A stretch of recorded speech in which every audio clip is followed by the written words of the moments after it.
pertanyaan yang lain adalah banyak negara yang investasinya besar sekali, lebih banyak daripada ke Indonesia, ke Vietnam, ke Thailand, kagak pakai Omni Law tuh.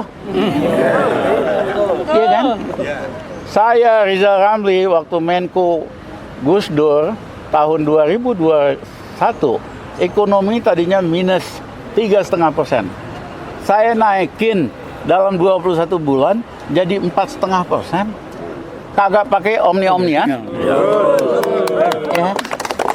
Sederhana, kita naikin pompa daya beli rakyat. Misalnya PNS, pegawai negeri, ABRI, sipil, kita naikin gajinya 125% dalam 21 bulan.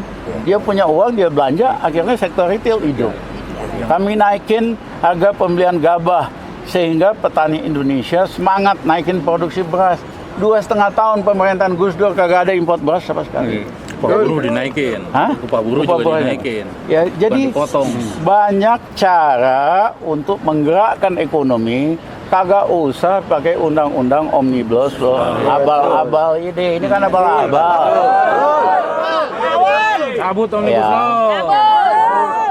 Nah, satu lagi di dalam undang-undang itu omnibus law diseludupkanlah undang-undang mineral. Nah, ini bangsatnya.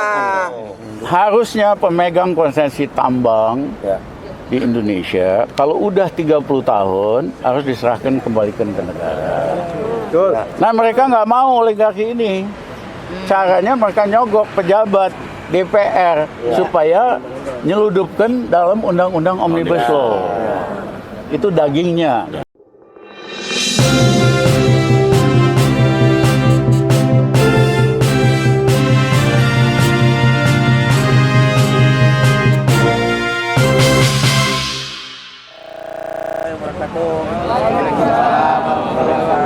Raya dimanapun berada. Kali ini kita sedang berada di Gedung MK. Dan Yel. Hidup buruh! Hidup! Oke teman-teman, kita mau doorstop the press conference. Kita barusan sidang dan menghadirkan ahli Dr. Rizal Ramli. Dan intinya kita berkeyakinan bahwa presiden yang menyatakan ada kegentingan memaksa adalah kebohongan besar. Itu adalah kebohongan besar sehingga lahirnya Perpu. Karena itu kita buktikan di sidang ini bahwa kebohongan itu harus dihentikan dengan cara dibatalkannya undang-undang karena proses dari Perpu itu adalah semua yang salah lah. Jadi kegentingan memaksa adalah bohong besar dan tadi dinyatakan oleh Dr. Rizal Ramli demikian ada di sidang. Silakan langsung mungkin bisa bertanya kepada Dr. Rizal Ramli. Terima kasih. Bang Rizal, silakan. Jadi tadi ayo langsung aja nggak apa-apa. Nah itu ya. Maju aja bang, dikit bang. Ya.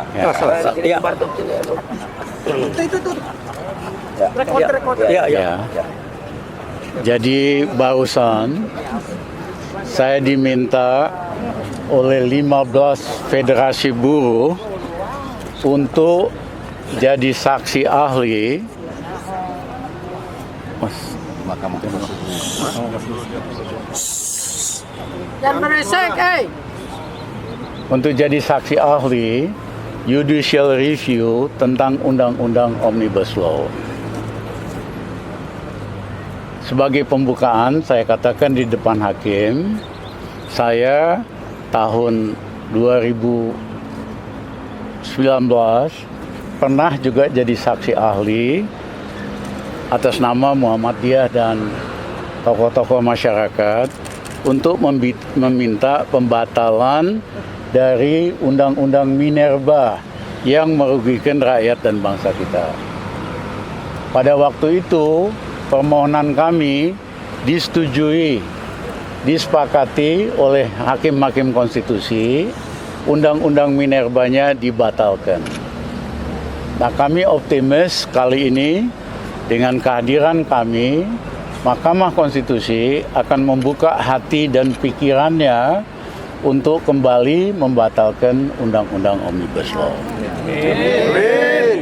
Tadi situ kami jelaskan, pemerintah menggunakan alasan perlu undang-undang Omnibus Law karena ekonomi lagi genting, yaitu ada COVID dan sebagainya, sehingga perlu ada undang-undang. Kami jelaskan alasan pemerintah bahwa ekonomi lagi genting itu tidak benar. Karena pertumbuhan ekonomi dari tahun 2020 sampai 2002 itu 4,5 sampai 5%. Itu nggak genting. Ekonomi genting kalau pertumbuhan ekonomi negatif. Seperti tahun 98, ekonomi anjlok minus 12,7%. Ekonomi genting kalau ada krisis moneter. Misalnya rupiah anjlok hari ini dari 15.000 ke 20.000. Atau ekonomi genting jika kondisi fiskal betul-betul rontok karena pengeluaran lebih gede dari penerimaan. Nah, dari 3 sudut pengertian krisis dan genting, nggak ada itu pemerintah Jokowi ngasal di dalam memberikan alasan kegentingan. Tidak ada basis aktualnya. Nah, yang kedua, alasan ini hanya mengada-ada doang. Jadi kami minta kepada pemerintah, janganlah bodohin rakyat kita, ya kan? Cobalah lebih objektif di dalam memberikan keterangan. Nah, yang kedua, Presiden Jokowi, pemerintah selalu memberikan alasan Omnibus Law perlu karena peraturan perizinan investasi ruwet. Yang kedua, birokrat kerjanya bikin susah sehingga nggak ada investasi yang masuk. Dia bolak-balik katakan kita harus sederhanakan perizinan, peraturan, birokrat tidak boleh menghambat perizinan. Caranya dengan undang-undang Omnibus Law. Pertama, idenya sih bagus, benar. Birokrat kita brengsek, sulit dapat izin ini itu. Tapi solusinya malah ngawur. Solusinya undang-undang Omnibus Law, tebal undang-undangnya 1.000 halaman. Penjelasannya 500 halaman. Jadi perusahaan besar aja nggak bisa ngerti undang-undang ini. Harus sewa lawyer untuk bisa paham. Apalagi usaha kecil dan menengah, makin ribet. Nah, apa yang terjadi kalau undang-undangnya justru semakin ribet, semakin ruwet, 1.000 halaman. Pengusaha kecil gampang ditolak. Dia minta izin, misalnya UKM, oh ini nggak bisa Pak karena pasal ini, itu nggak bisa pasal ini, ya kan? Akhirnya dia minta tolong Pak, tolong dong Pak, berapa aja biayanya? Akhirnya jadi alat penyogokan lagi. Jadi justru undang-undang 1.000 halaman Omnibus Law ini jadi alat baru bagi pejabat dan birokrat untuk mempersulit investasi, terutama UKM. Ya. Kalau mau sederhana bikin undang-undang cukup 50 halaman. Jadi bahasa undang-undangnya jelas, tidak abu-abu, ya. Misalnya kalau pengusaha UKM minta izin, sebulan pemerintah nggak bereaksi, ya udah dapat izinnya, langsung otomatis. Bahwa kemudian pengusaha ini melakukan pelanggaran soal polusi, soal apa, ya pakai proses hukum aja. Tapi jangan itu dipakai itu. Nah, dampak yang paling penting adalah outsourcing. Karyawan dengan undang-undang Omnibus Law ini outsourcing seumur hidup. Itu betul-betul tidak manusiawi, tidak Pancasila. Kenapa? Pekerja baru ini masih muda, dia nggak tahu kepastian nasib dia dan keluarganya. Ya, anytime bisa dipecat. Betul. Yang kedua, dia nggak dapat tunjangan kesehatan, nggak dapat tunjangan buat anak istri, nggak dapat pesangon, pensiun. Naik aja sulit. Ya, nah, Bahkan tadinya kalangan manajer lain-lain setuju undang-undang Omnibus Law karena mereka nggak baca dengan teliti. Ternyata setelah mereka baca dengan teliti, misalnya di bawah direktur, kepala divisi, keuangan, lain-lain, itu kan kalau yang perusahaan besar gajinya bisa 150 juta. Tiba-tiba dengan undang-undang ini mereka kena juga. Pesangon dia berkurang hampir 3,5 sampai 4 miliar. Kalau gajinya 50 juta, pesangonnya berkurang hampir 1,5 miliar. Dia baru sadar bahwa undang-undang ini berlaku juga tidak hanya untuk pegawai kerah biru, tapi kerah putih, kecuali lu direksi atau komisaris gitu. Baru sadar mereka juga sekarang mulai banyak yang ikut menolak bersama buruh undang-undang ini. Nah, karyawan itu kejam sekali.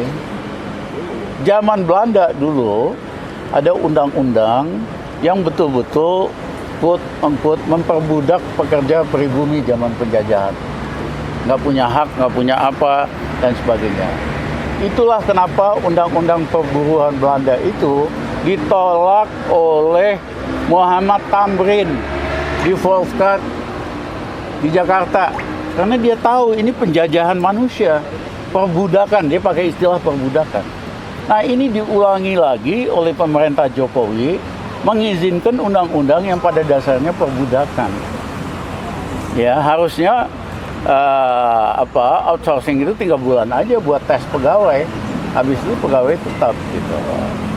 Kok bisa di negara yang ngaku Pancasila, negara yang mengaku Undang-Undang Dasar 45 mengizinkan undang-undang perburuhan yang sifatnya itu perbudakan. Itu yang kami lawan. Nah, pertanyaan yang lain adalah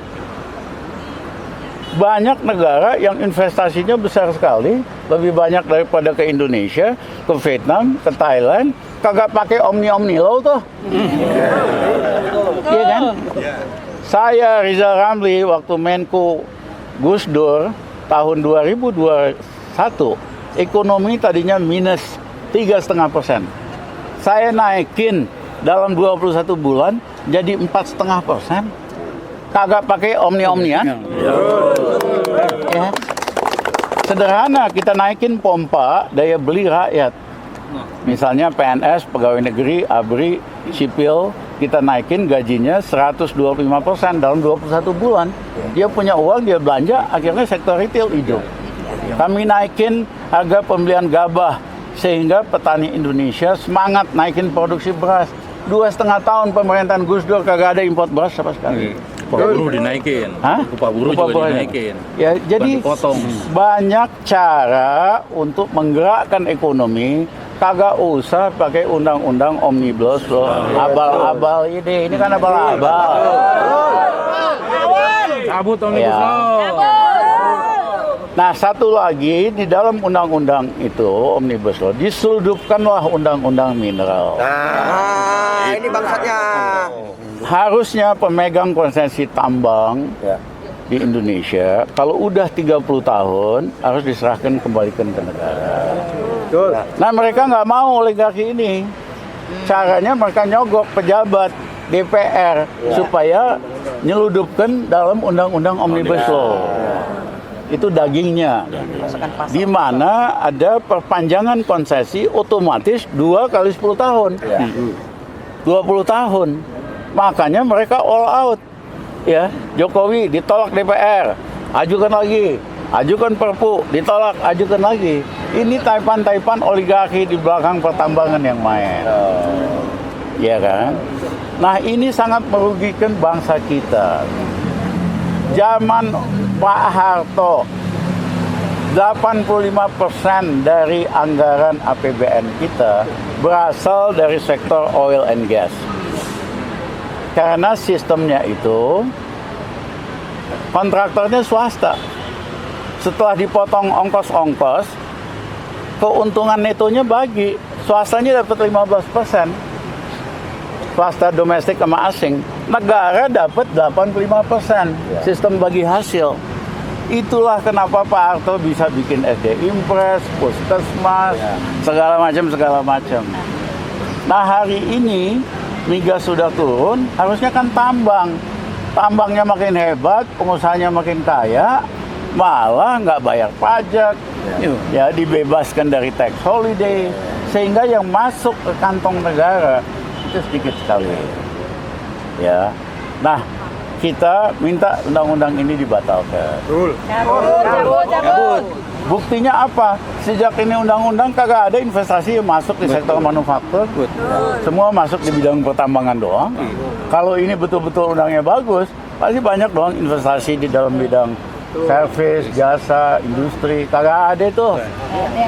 Ya jadi Mas Jokowi janganlah kasih argumen abal-abal terus. Betul itu.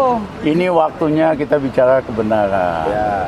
Ya, mumpung Mas bentar lagi berhenti, batalinlah undang-undang Omnibus. Terima kasih. Ya. Ada pertanyaan? Silakan kalau cukup. Sangat gamblang. Kapan undang-undang? Hidup Pak Rizal. Aliansi Aksi Sejuta Buruh. Bangkit. Lawan. Aliansi Aksi Sejuta Buruh. Bangkit, bergerak, hancurkan tirani. Lawan. Hidup buruh. Hidup buruh. Ya, ini suasana di MK, di mana hari ini kita menghadirkan saksi ahli Bang Rizal Ramli, seorang mantan Menko Perekonomian zaman Gus Dur maupun Pak Jokowi, itu mengupas tuntas gamblang banget tadi, seperti yang dijelaskan tadi, bahwa pesan hari ini bahwa sudahlah Pak Jokowi, hentikanlah himbauan-himbauan yang ngawur, ngelantur, dan mohon dalam rangka menyambut hari ulang tahun Republik Indonesia nanti yang ke-78, maka sebaiknya undang-undang Omnibus Law itu dicabut aja tanpa syarat sebagai kado kehormatan buat seluruh Indonesia.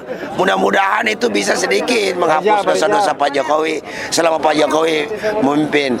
Janganlah kondisi bangsa kita ini makin semraut dan ugal-ugal serta amburadul dengan lahirnya undang-undang Omnibus Law itu.